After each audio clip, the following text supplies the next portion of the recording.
24 दिसंबर को देहरादून में एक महारैली हुई थी मूल निवास को लेकर।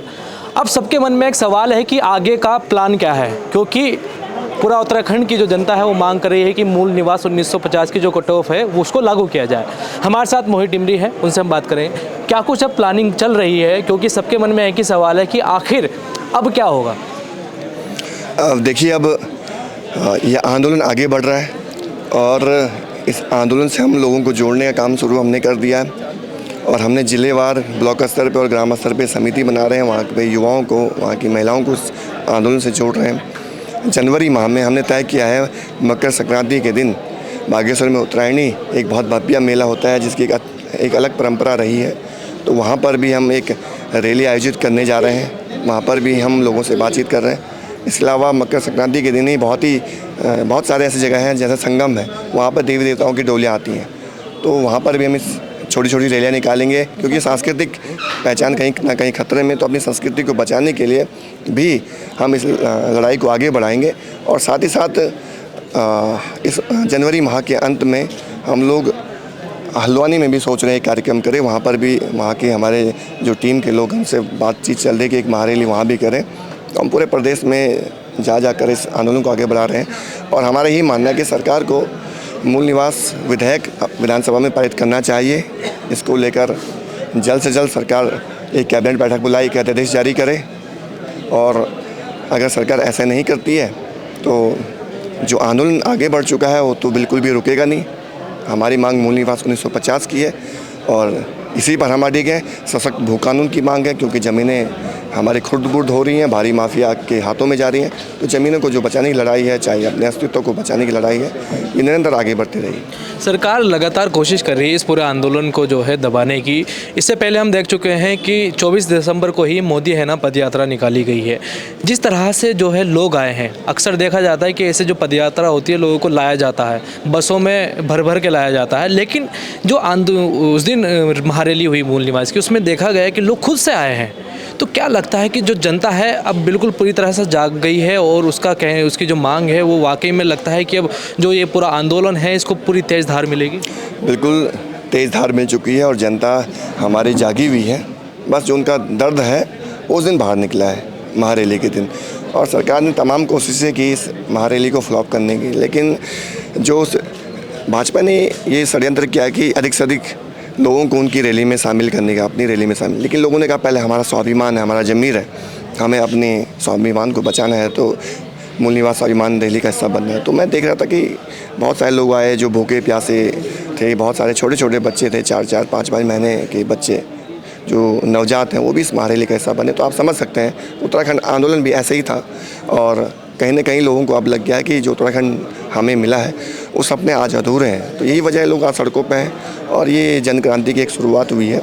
इसका आगाज़ जो हुआ है हम इसे अंजाम तक पहुंचाने के लिए संकल्पबद्ध है और जनता से यही निवेदन करना चाहेंगे कि इस आंदोलन में अपनी भागीदारी इसी तरह बना के रखें और इस अभियान से जुड़कर एक नया संकल्प, एक नया संदेश सरकार को दें कि आपने हमारे हितों के साथ कुठाराघात किया, तो फिर आने वाले समय में आपकी हम चूल्हे हिला देंगे। यहाँ पर मेरे साथ लुसुन भी है। लुसुन, अभी एक बयान देखा मैंने पुष्कर सिंह धामी का। उनका कहना है कि क्या नाम युवाओं को बरगलाने की कोशिश की जा रही है विपक्ष के द्वारा। देखिए, ये एक बड़ा हास्यास्पद बयान है कि कोई जनता अगर सड़कों पे आ रही है अपने मुद्दे को लेके, तो वो कोई मूर्ख तो नहीं है। हज़ारों की संख्या में जब लोग आए तो क्या वो ऐसे लोग थे जिनको बरगलाया गया है? वो 22 सालों का गुस्सा फूटा है जनता का जो सड़कों में आई है। तो पुष्कर सिंह धामी जी को तो हमारा एक ही संदेश है कि वो उल जुलूल बयान के बजाय जो मूल निवास का शासन आदेश है वो जारी करें और उत्तराखंड के मूल निवासियों को उनका अधिकार दें।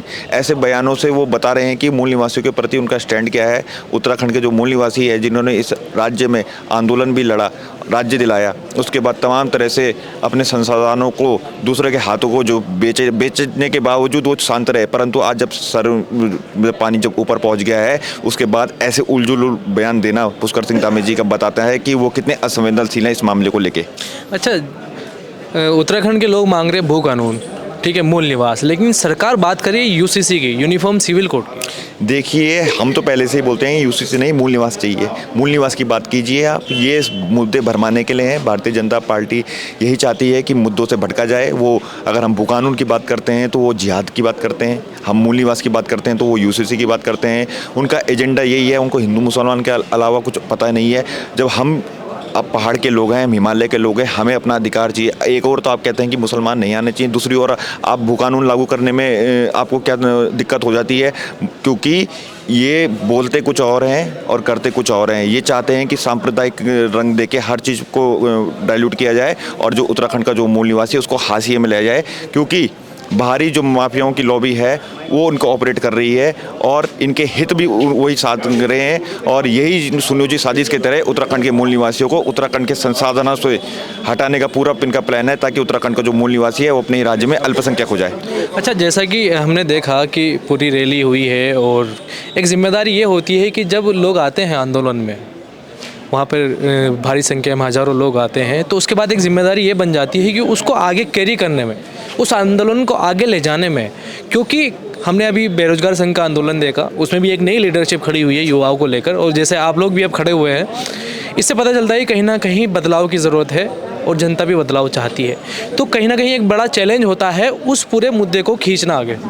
देखिए, बिल्कुल बिल्कुल ये सही बात है कि जनता ने भरोसा जताया है, जनता सड़कों पे आई है, तो एक जिम्मेदारी हमारे ऊपर भी है कि इस आंदोलन को बंद ना होने जाए, ना ठंडा ना पड़ने जाए, क्योंकि जो ये हर जिले में जो आग लग चुकी है, अब इस आग को जलाए रखना जब तक हमें अपना अधिकार नहीं मिलता बहुत ज़रूरी है। तो आंदोलन बिल्कुल नहीं रुक रहा है। तेज़ी से हमने बागेश्वर में उत्तरायणी के मेले में, क्योंकि बागेश्वर ऐसी धरती रही है कि जहाँ कुली प्रथा, बेकार प्रथा के खिलाफ एक आज़ादी का बहुत बड़ा आंदोलन हुआ था और बद्रीनाथ पांडे जी ने उनका नेतृत्व किया था। तो उसी बागेश्वर की धरती से दोबारा हम वहाँ जाएंगे और उत्तराखंड मूल निवास के मुद्दे पे वहाँ भी रैली आयोजित करेंगे, और उसके बाद पूरे प्रदेश में धीरे धीरे करके हम उत्तराखंड हिमालय के हर कोने तक पहुँचेंगे और लोगों को जोड़ेंगे। गांव-गांव भी हमने ब्लॉक स्तर में भी कमेटियाँ बनानी शुरू कर दी है।